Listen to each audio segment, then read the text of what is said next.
Ils sont 12 enfants. Des enfants qui se ressemblent tellement pareils, sauf que la journée normale de Emma, Roman, Lucas, Léa, Talia.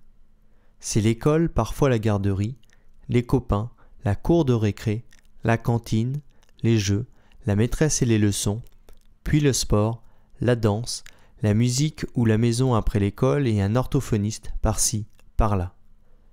La journée normale de Camille, Evan, Alexandre, Camille, Charlotte, Jérémie. Les parents doivent gérer les allers-retours entre l'école, l'association d'une rive à l'autre, l'IMP, Institut médico-pédagogique, l'orthophoniste, le psychomotricien, le pédopsychiatre, leur travail, les frères et sœurs parfois. C'est aussi l'école à la maison, des professionnels qui interviennent à domicile, le faible accès aux loisirs, les différents troubles à gérer au quotidien, alimentaire, du comportement, du sommeil, de la propreté, des particularités sensorielles, et des outils spécifiques à créer pour communiquer, comprendre, apprendre, structurer le temps et l'espace, évoluer. Pourquoi ? Parce que ce sont des enfants autistes. Un enfant autiste, qu'est-ce que cela veut dire ? L'autisme est un trouble neurodéveloppemental marqué par des altérations de la communication, les interactions sociales et les comportements restreints et stéréotypés.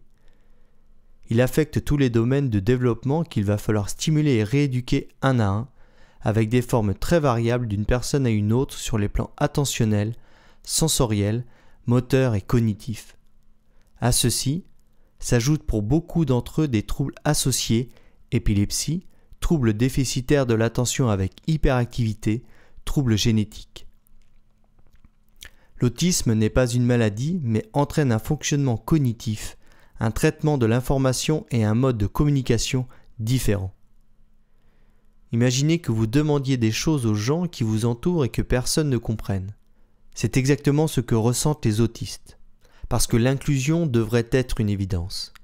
Parce que les enfants autistes qui ont un déficit des codes sociaux apprennent au contact des enfants ordinaires et inversement.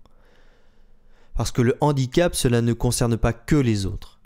Les troubles du spectre de l'autisme, aujourd'hui c'est une naissance sur 150 et 650 000 personnes atteintes en France. C'est aussi une vie familiale bouleversée et un accompagnement à penser sur une perspective de vie entière.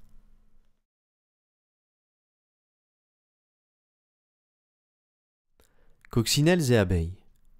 L'histoire de 6 enfants autistes, les coccinelles, et 6 enfants non autistes, les abeilles, qui se rencontrent et jouent dans le jardin des légumes oubliés de Sadirac. L'histoire de 12 enfants au fonctionnement différent, accompagnés de leur famille autour de jeux simples, qui vont vivre l'aventure de l'amitié tous les mercredis après-midi et partager des instants de plaisir et de complicité malgré leurs différences. L'histoire de 2 associations de parents coccinelles et de parents abeilles qui ont cru possible l'idée que des liens pouvaient se tisser entre des enfants différents grâce à une parcelle de terre, des fleurs, du miel et des abris à insectes.